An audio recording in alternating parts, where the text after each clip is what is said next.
Türkmenistan'ım.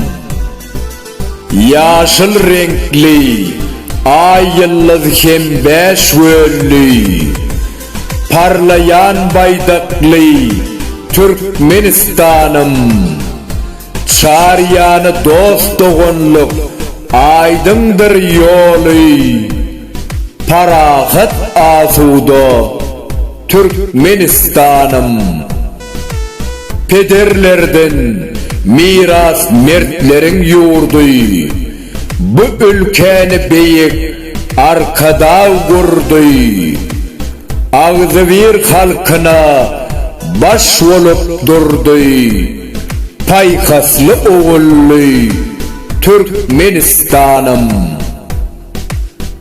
Atam Oğuz Han'dan gaydanır aslı, Gorkut atamızın görevlüğün nesli, bar yarıs biz öňe has hem köwesli, her günü bayramly Türkmenistan'ım.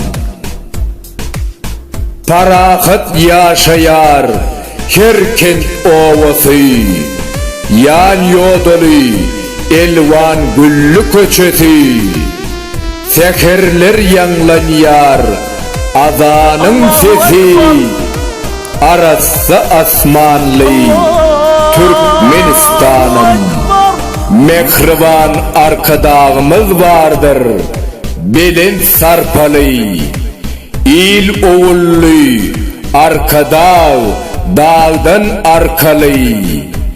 Veys yazar toyçu hekim sözler, senin gımmatın bilip Türkmenistan atlı eziz vatanım.